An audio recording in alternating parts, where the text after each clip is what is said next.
ನಮಸ್ಕಾರ ಸ್ನೇಹಿತರೆ, ಗೃಹಲಕ್ಷ್ಮಿ ಯೋಜನೆಯ 23ನೇ ಕಂತಿನ ಹಣ ಬಿಡುಗಡೆ ಆಗ್ತಾ ಇದೆ. ಹೌದು ಸ್ನೇಹಿತರ, ಈಗಾಗಲೇ ಕೆಲವೊಂದಿಷ್ಟು ಜಿಲ್ಲೆಗಳಲ್ಲಿರ್ತಕ್ಕಂತಹ ಮಹಿಳಾ ಫಲಾನುಭವಿಗಳಿಗೆ ಟ್ರಯಲ್ ಕೂಡ ಮಾಡಲಾಗಿದೆ. ಅಲ್ಲಿ ಯಾವುದೇ ರೀತಿಯಾದಂತಹ ತಾಂತ್ರಿಕ ದೋಷಗಳು ಕೂಡ ಕಂಡು ಬಂದಿಲ್ಲ. ಹೌದು, 22ನೇ ಕಂತಿನಲ್ಲಿ ತಾಂತ್ರಿಕ ದೋಷ ಕಂಡು ಬಂದಿತ್ತು. ಹಾಗಾಗಿ ಕೆಲವೊಂದಿಷ್ಟು ದಿನ ಅಂದರೆ 4-5 ದಿನಗಳ ಕಾಲ ಮತ್ತೆ ತಡೆ ಹಿಡಿಯಲಾಗಿತ್ತು. ತದನಂತರ ನಿಮ್ಮ ಖಾತೆಗಳಿಗೆ ದುಡ್ಡನ್ನು ಜಮಾ ಮಾಡಲಾಗಿತ್ತು. ಅದು ದಸರಾ ಹಬ್ಬದ ಮುಗಿದ ತಕ್ಷಣ.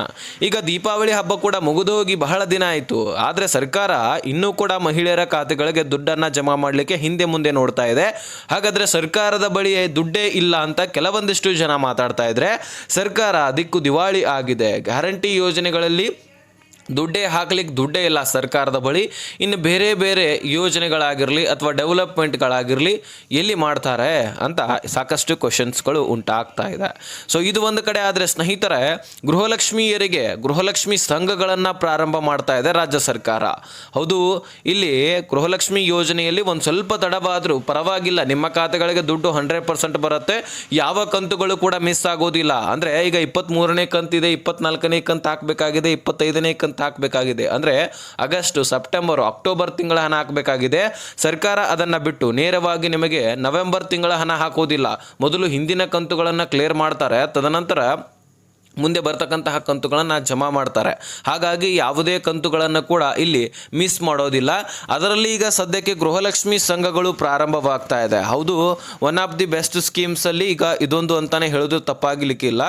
ಈಗ ಗೃಹಲಕ್ಷ್ಮಿ ಇಡೀ ದೇಶದಾದಂತಹ ಸದ್ದು ಮಾಡಿತ್ತು. ಪ್ರತಿಯೊಂದು ರಾಜ್ಯದಲ್ಲಿ ಕೂಡ ಇದರ ಬಗ್ಗೆ ಚರ್ಚೆ ನಡೀತಾ ಇತ್ತು. ಆದರೆ ಸದ್ಯಕ್ಕಿರ್ತಕ್ಕಂತಹ ಪರಿಸ್ಥಿತಿ ನೋಡಿದ್ರೆ ಗೃಹಲಕ್ಷ್ಮಿಯಲ್ಲಿ ಸರ್ಕಾರ ಸರಿಯಾಗಿ ದುಡ್ಡು ಜಮಾ ಮಾಡ್ತಾ ಇಲ್ಲ. ಒಂದು ತಿಂಗಳು ಜಮಾ ಮಾಡ್ತಾರೆ, ಮತ್ತಷ್ಟು ಪೆಂಡಿಂಗ್ ಉಳಿತಾ ಇದೆ. ಇದು ಒಂದು ಕಡೆ. ಆದರೆ ಇದರ ಬೆನ್ನಲೆಯಲ್ಲೇ ಈಗ ಈ ಗೃಹಲಕ್ಷ್ಮಿ ಸಂಘಗಳು ಪ್ರಾರಂಭವಾಗ್ತಾ ಇದೆ. ಹಾಗಾದ್ರೆ ಗೃಹಲಕ್ಷ್ಮಿ ಸಂಘಗಳಿಂದ ಏನೇನು ಬೆನಿಫಿಟ್ಸ್ ನಿಮಗೆ? ಸುಮಾರು 50,000ದಿಂದ 1 ಲಕ್ಷದವರೆಗೂ ಕೂಡ ಸಂಘದಲ್ಲಿ ಸಾಲ ಸಿಗ್ತಾ ಇದೆ. ಹಾಗಾದ್ರೆ ಇದು ಹೆಚ್ಚಿನ ಬಡ್ಡಿ ಇರತ್ತಾ? ವಾರ್ಷಿಕವಾಗಿ 20-25 ಸಾವಿರ ಬಡ್ಡಿ ಬೀಳತ್ತಾ ಅಥವಾ ಕಡಿಮೆ ಬಡ್ಡಿ ದರದಲ್ಲಿ ಈ ದುಡ್ಡು ಸಿಗತ್ತಾ? ಏನಿದು ಮಾಹಿತಿ? ಪ್ರತಿಯೊಂದು ಡೀಟೇಲ್ಸ್ ಅನ್ನ ಈ ಒಂದು ವಿಡಿಯೋದಲ್ಲಿ ನೋಡ್ತಾ ಹೋಗೋಣ. ಸ್ನೇಹಿತರೆ, ಗೃಹಲಕ್ಷ್ಮಿ ಯೋಜನೆಯ ಬಗ್ಗೆ ಇಂಪಾರ್ಟೆಂಟ್ ಮಾಹಿತಿಯನ್ನು ತಿಳಿಸ್ತಾ ಇದ್ದೀನಿ. ಎಲ್ಲ ಗೃಹಲಕ್ಷ್ಮಿಯರಿಗೆ ದುಡ್ಡು ಜಮಾ ಆಗ್ತಾ ಇದೆ. ಸೊ ಹಾಗಾಗಿ ನೀವು ಈ ಒಂದು ವಿಡಿಯೋನ ಆದಷ್ಟು ಕೊನೆವರೆಗೂ ವಾಚ್ ಮಾಡಲಿಕ್ಕೆ ಪ್ರಯತ್ನ ಮಾಡಿ. ಚಾನಲ್ಗೆ ಸಬ್ಸ್ಕ್ರೈಬ್ ಮಾಡಿಲ್ಲ ಅಂದರೆ ಇದೇ ರೀತಿ ಲೇಟೆಸ್ಟ್ ಆದಂಥ ಅಪ್ಡೇಟನ್ನು ತರ್ತಾ ಇರ್ತೀವಿ. ಸಬ್ಸ್ಕ್ರೈಬ್ ಮಾಡಿಕೊಂಡು ನೋಟಿಫಿಕೇಶನ್ ಆಲ್ ಅಂತ ಸೆಟ್ ಮಾಡ್ಕೊಳ್ಳಿ. ಈಗ ನಾವು ನೇರವಾಗಿ ಟಾಪಿಕ್ಗೆ ಬರೋಣ. ಸ್ನೇಹಿತರೆ, ನಿಮಗೆ 22ನೇ 23ನೇ ಕಂತಿನ ಹಣದ ಬಗ್ಗೆ ಮಾಹಿತಿ ಕೊಟ್ಬಿಡ್ತೀನಿ, ಮೊದಲು ಕೇಳಿ. ಹೌದು, ಈಗ 23ನೇ ಕಂತಿನ ಹಣ ಅಂದರೆ ಮೊದಲು ಹೇಳಬೇಕಂದ್ರೆ ನಿಮಗೆ ಆಗಸ್ಟ್ ತಿಂಗಳ ಹಣ ಅಂದರೆ 23ನೇ ಕಂತಿನ ಹಣ. ಇನ್ನು 24ನೇ ಕಂತಿನ ಹಣ ಅಂದರೆ ಸೆಪ್ಟೆಂಬರ್ ತಿಂಗಳ ಹಣ ಆಗಿರುತ್ತೆ. ಇನ್ನು 25ನೇ ಕಂತಿನ ಹಣ ಅಂದರೆ ಅಕ್ಟೋಬರ್ ತಿಂಗಳ ಹಣ ಆಗಿರುತ್ತೆ. ಟೋಟಲಿ 3 ತಿಂಗಳ ಹಣವನ್ನು ಸರ್ಕಾರ ಕೊಡಬೇಕಾಗಿದೆ. ಹಾಗಾದ್ರೆ ನೀವು ಕೂಡ ಕೇಳಬಹುದು, ನವೆಂಬರ್ ಕೂಡ ಪ್ರಾರಂಭವಾಗಿದೆ, ನವೆಂಬರ್ ತಿಂಗಳದ್ದು ಕೂಡ ಕೊಡಬೇಕು, 4 ತಿಂಗಳ ಹಣ ಪೆಂಡಿಂಗ್ ಉಳಿತಲ್ವಾ ಅಂತ ನೀವು ಕೇಳ್ಬೋದು. ಹಾಗಿಲ್ಲ. ಸರ್ಕಾರ ಯಾವ ರೀತಿಯಾಗಿ ದುಡ್ಡು ಜಮಾ ಮಾಡತ್ತಂದರೆ, ಈ ತಿಂಗಳು ಅಂದರೆ ಡಿಸೆಂಬರ್ ಪ್ರಾರಂಭವಾಯ್ತಪ್ಪ ಅಂತ ಅಂದ್ಕೊಳ್ಳಿ, ತದನಂತರ ನಿಮಗೆ ನವೆಂಬರ್ ತಿಂಗಳದ್ದು ಬರುವಂಥದ್ದು. ಡಿಸೆಂಬರ್ ದುಡ್ಡು ಜಮಾ ಆಗೋದಿಲ್ಲ.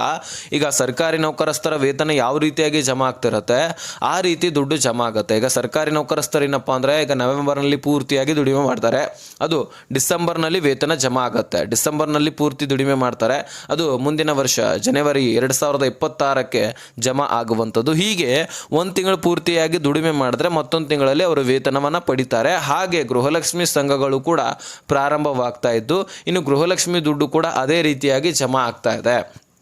ಗೃಹಲಕ್ಷ್ಮಿಯಲ್ಲೀಗ ಕೂಡ 3 ತಿಂಗಳ ಹಣ ಪೆಂಡಿಂಗ್ ಉಳಿತಾ ಇದ್ದು, ಆ ಪೆಂಡಿಂಗ್ ಉಳಿದಂತಹ ಕಂತುಗಳಲ್ಲಿ ಈಗ 2,500 ಕೋಟಿ ಫಂಡ್ ಆದರೂ ಹಣಕಾಸು ಇಲಾಖೆಯಿಂದ ಮಹಿಳಾ ಮತ್ತು ಮಕ್ಕಳ ಕಲ್ಯಾಣ ಇಲಾಖೆಗೆ ರಿಲೀಸ್ ಆಲ್ರೆಡಿ ಆಗಿದೆ. ಈಗಾಗಲೇ ಟ್ರಯಲ್ ಕೂಡ ನಡೆದಿದೆ. 2,500 ಕೋಟಿ ಹಣ ಅಂದರೆ ಎಷ್ಟು ಕಂತುಗಳು ಅದರೊಳಗೆ ಬರಬಹುದು ಅಂದರೆ ಒಂದು ಕಂತಿಗೆ 2,500 ಕೋಟಿ ಫಂಡ್ ಬೇಕಾಗುತ್ತೆ. ಈಗ ಸರಿಸುಮಾರು 7,500 ಕೋಟಿಯಷ್ಟು ಫಂಡ್ ಬೇಕಾಗುತ್ತೆ. ಯಾಕಂದರೆ 3 ಕಂತುಗಳನ್ನು ಜಮಾ ಮಾಡಬೇಕಾಗಿದೆ. ಅದರಲ್ಲಿ ಈಗ ಮೊದಲು ಒಂದು ಕಂತನ ನಾವು ಕ್ಲಿಯರ್ ಮಾಡ್ತೀವಿ ಅಂತ ಹೇಳ್ಬಿಟ್ಟು ಸಚಿವ ಲಕ್ಷ್ಮೀ ಹೆಬ್ಬಾಳ್ಕರ್ ಅವರು ಹೇಳಿಬಿಟ್ಟಿದ್ದಾರೆ. ಅದರಲ್ಲಿ ಸತತವಾಗಿ ಕೂಡ ರಿಲೀಸ್ ಮಾಡ್ತೀವಿ ಅಂತ ಆಶ್ವಾಸನೆಯನ್ನು ಕೊಟ್ಟಿದ್ದಾರೆ. ಹೀಗಾಗಿ ನಾವು ಊಹೆಯನ್ನು ಮಾಡ್ಕೊಳ್ಬಹುದು 23-24ನೇ ಕಂತಿನ ಹಣ ಆದರೂ ಬರಬಹುದು ಅಂತ. ಹೌದು, ಈಗಾಗಲೇ ಸರ್ಕಾರ ಬೆಳೆ ಹಾನಿ ಪರಿಹಾರ ಒಂದು ಕಡೆ ಕೊಡ್ತಾ ಇದೆ, ಪಿಂಚಣಿಯಲ್ಲಿ ಕೂಡ ದುಡ್ಡು ಕೊಡ್ತಾ ಇದೆ. ಈ ಕಡೆ ರೈತರಿಗೆ ಈಗ ಕಬ್ಬಿನ ಬೆಲೆಯನ್ನು ಕೂಡ ಏರಿಕೆ ಮಾಡಿಸಲಾಗಿದೆ. ಸೊ ಇಂಥದ್ರಲ್ಲಿ ಈಗ ಸರ್ಕಾರದ ಕಡೆ ದುಡ್ಡು ಇದೆಯಾ ಇಲ್ವಾ ಅನ್ನುವಂತಹ ಸಂಶಯಗಳು ಕೂಡ ಉಂಟಾಗ್ತಾ ಇದೆ. ಇದು ಒಂದು ಕಡೆ ಆದರೆ ರಾಜ್ಯದ ಜನರಿಗೆ ಈಗ ಆಲ್ರೆಡಿ ಗೊತ್ತಿದೆ ಸರ್ಕಾರಕ್ಕೆ ಆರ್ಥಿಕ ಹೊರೆ ಬಿದ್ದಾಗಿದೆ.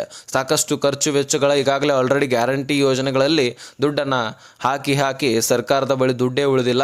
ಸಾಕಷ್ಟು ಕಡೆ ಈಗಾಗಲೇ ಸಾಲ ಸೂಲಗಳನ್ನು ಕೂಡ ಮಾಡಿಕೊಂಡಿದ್ದಾರೆ.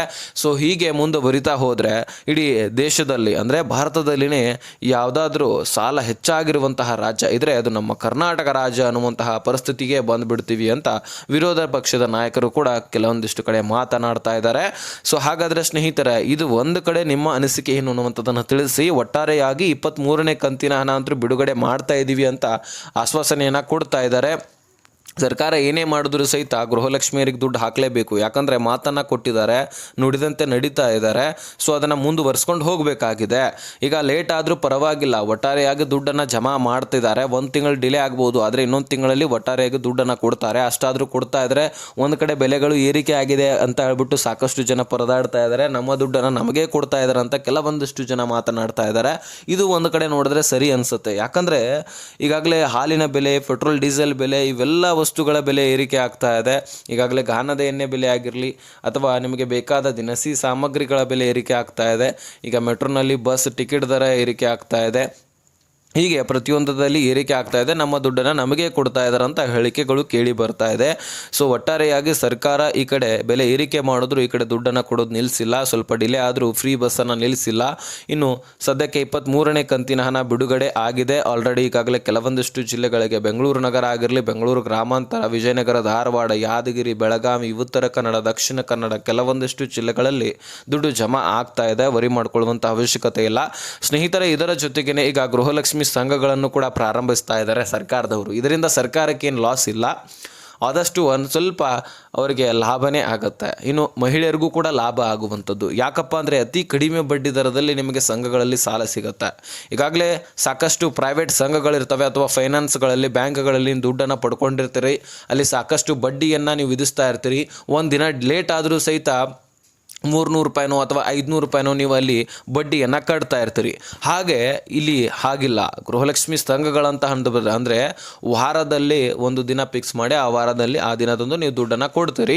ಆದರೆ ಅತಿ ಕಡಿಮೆ ಬಡ್ಡಿ ದರದಲ್ಲಿ ಇದ್ದರೆ ನಿಮಗೇನು ತೊಂದರೆ ಆಗೋದಿಲ್ಲ. ಈಗ 1,00,000 ರೂಪಾಯಿ ನಿಮಗೆ ಕೊಟ್ರಪ್ಪ ಅಂತ ಅಂದ್ಕೊಳ್ಳಿ, ಅದನ್ನು 2 ವರ್ಷ ತುಂಬ್ತಾ ಹೋದರೆ ನೀವು ಈಗಾಗಲೇ ಬೇರೆ ಸಂಘಗಳಲ್ಲಿ ಒಂದು 20,000ರಿಂದ 25,000 ಬಡ್ಡಿ ಬಿದ್ದುಬಿಡುತ್ತೆ ವಾರ್ಷಿಕವಾಗಿ. ಆದರೆ ಈ ಸಂಘಗಳಲ್ಲಿ ಬಹಳ ಆದರೆ 10,000ನೋ ಅಥವಾ 15,000ನೋ ಬಡ್ಡಿ ಬೀಳುವಂಥದ್ದು. ಹೀಗೆ ಇದಕ್ಕೆ ಡಿಫ್ರೆನ್ಸನ್ನು ಕೈಕೊಳ್ತಾರೆ. ಸರ್ಕಾರಿ ಸ್ಕೀಮ್ಸ್ಗಳಂದ ಬಳಿಕ ಅದರಿಂದ ನಿಮಗೆ ಬೆನಿಫಿಟ್ಸೇ ಸಿಗುತ್ತೆ ಹೊರತು ಅದರಿಂದ ನಿಮಗೆ ಮೋಸ ಏನಾಗೋದಿಲ್ಲ. ಈಗಾಗಲೇ ಕೇಂದ್ರ ಸರ್ಕಾರವು ಕೂಡ ಸಾಕಷ್ಟು SBIನಲ್ಲಿ ಕೂಡ ಸ್ಕೀಮ್ಸ್ಗಳನ್ನು ಬಿಟ್ಟಿತ್ತು. 50,000 ರೂಪಾಯಿಯನ್ನು ನೀವು ಪಡ್ಕೊಳ್ಬೋದಾಗಿತ್ತು. ಯಾವುದಾದ್ರೂ ಬಿಸ್ನೆಸ್ಗಳಿದ್ರೆ ಅಲ್ಲಿ 3,00,000 ರೂಪಾಯಿ ನಿಮಗೆ ಬಿಸ್ನೆಸ್ ಓಪನ್ ಮಾಡಲಿಕ್ಕೂ ಕೂಡ ಸಾಲ ಸೌಲಭ್ಯಗಳನ್ನು ಒದಗಿಸಿ ಕೊಟ್ಟಿದ್ರು. ಸೊ ಹಾಗೆ ಇಲ್ಲಿ ಗೃಹಲಕ್ಷ್ಮಿ ಸಂಘಗಳನ್ನು ಪ್ರಾರಂಭ ಮಾಡಿದ್ರೆ ಇದರಿಂದ ಗ್ಯಾರಂಟಿ ಮಹಿಳೆಯರಿಗೆ ಹೆಲ್ಪ್ ಆಗುತ್ತೆ. ಅತಿ ಕಡಿಮೆ ಬಡ್ಡಿ ದರದಲ್ಲಿ ಸಾಲ ಸಿಗುತ್ತೆ. ಅದರಿಂದ ಮನೆಯನ್ನಾದರೂ ಕಟ್ತಾರೆ ಅಥವಾ ಮಕ್ಕಳ ಮದುವೆಗಳನ್ನಾದರೂ ಮಾಡ್ಕೊಳ್ತಾರೆ ಅಥವಾ ತಮ್ಮ ಈಗಾಗಲೇ ಮಕ್ಕಳ ವಿದ್ಯಾಭ್ಯಾಸಕ್ಕಾದರೂ ಅದು ಉಪಯೋಗ ಆಗುತ್ತೆ ಅಥವಾ ಇನ್ನಿತರ ಸಾಮಗ್ರಿಗಳನ್ನು ಖರೀದಿ ಮಾಡಲಿಕ್ಕೆ ಒಟ್ಟಾರೆಯಾಗಿ ಏನೇ ಯೂಸ್ ಮಾಡ್ಕೊಳ್ಳಿಕ್ಕೆ ಅದು ಹೆಲ್ಪ್ ಆಗುತ್ತೆ. ಇನ್ನು ಅದನ್ನು ಹಂತ ಹಂತವಾಗಿ ಅತಿ ಕಡಿಮೆ ಬಡ್ಡಿ ದರದಲ್ಲಿ ತಾವು ಎಷ್ಟು ತೊಗೊಂಡಿರ್ತಾರೋ ಅದಕ್ಕೆ ಒಂದು ಸ್ವಲ್ಪ ಹಾಕಿ ದುಡ್ಡನ್ನು ಸರ್ಕಾರಕ್ಕೆ ಕೊಟ್ಟರೆ ಸರ್ಕಾರಕ್ಕೂ ಕೂಡ ಆರ್ಥಿಕ ಹೊರೆ ಬೀಳೋದಿಲ್ಲ. ಏನು ಕೊಟ್ಟಿರ್ತಾರೋ ದುಡ್ಡನ್ನು ಅದು ವಾಪಸ್ ಕೂಡ ಬರುತ್ತೆ. ಈ ಕಡೆ ಮಹಿಳೆಯರಿಗೂ ಕೂಡ ಹೆಲ್ಪ್ ಆಗುತ್ತೆ. ಇದು ಕೆಲವೊಂದಿಷ್ಟು ದಿನಗಳಲ್ಲಿ ಪ್ರಾರಂಭವಾಗಲಿದ್ದು, ಪ್ರಾರಂಭವಾದ ತಕ್ಷಣ ಸುಮಾರು 5 ಜಿಲ್ಲೆಗಳಲ್ಲಿ ಮೊದಲು ಪ್ರಾರಂಭವಾಗುತ್ತೆ. ಅಲ್ಲಿ ಸಕ್ಸಸ್ಫುಲ್ ಆಗಿ ನಡೀತಪ್ಪ ಅಂದರೆ ಇನ್ನೂ ಹಲವಾರು ಜಿಲ್ಲೆಗಳಲ್ಲಿ ಪ್ರಾರಂಭ ಮಾಡ್ತಾರೆ. ಹೀಗೆ ಮಾಡ್ತಾ ಮಾಡ್ತಾ ಪ್ರತಿಯೊಂದು ಜಿಲ್ಲೆ, ತಾಲೂಕು, ಗ್ರಾಮ, ಹಳ್ಳಿ ಅಂತೆ ಓಣೆಗಳಲ್ಲಿ ಪ್ರತಿಯೊಂದು ರಾಜ್ಯದ ಮೂಲೆಗಳಲ್ಲಿ ಕೂಡ ಗೃಹಲಕ್ಷ್ಮಿ ಸಂಘಗಳನ್ನು ಪ್ರಾರಂಭಿಸಲಿದ್ದಾರೆ. ಸೊ ಇದು ಮಾಹಿತಿ ಮಹಿಳಾ ಮತ್ತು ಮಕ್ಕಳ ಕಲ್ಯಾಣ ಇಲಾಖೆ ಕೊಟ್ಟಿರ್ತಕ್ಕಂಥದ್ದು. ಸೊ ಇನ್ನೇನು ಕೆಲವೊಂದಿಷ್ಟು ದಿನದಲ್ಲಿ ಅತಿ ಶೀಘ್ರದಲ್ಲಿನೇ ಪ್ರಾರಂಭವಾಗ್ತಾ ಇದೆ. ಪ್ರಾರಂಭವಾದ ತಕ್ಷಣ ಅದನ್ನು ಹೇಗೆ ಪಡ್ಕೊಳ್ಳೋದು ಅನ್ನುವಂಥದ್ದನ್ನು ತಿಳಿಸ್ತೀನಿ. ಒಟ್ಟಾರೆಯಾಗಿ ಈ ವಿಷಯವನ್ನು ನಾನು ನಿಮಗೆ ತಿಳಿಸಬೇಕಾಗಿತ್ತು, ತಿಳಿಸಿದ್ದೀನಿ. ಅರ್ಥ ಆಗಿದ್ರೆ ನೆಕ್ಸ್ಟ್ ಮಾಹಿತಿ ಒಂದು ಸಿಗೋಣ. ಅಲ್ಲಿಸ್ತನಕ ಬಾಯ್ ಬಿಡಿ ಫ್ರೆಂಡ್ಸ್.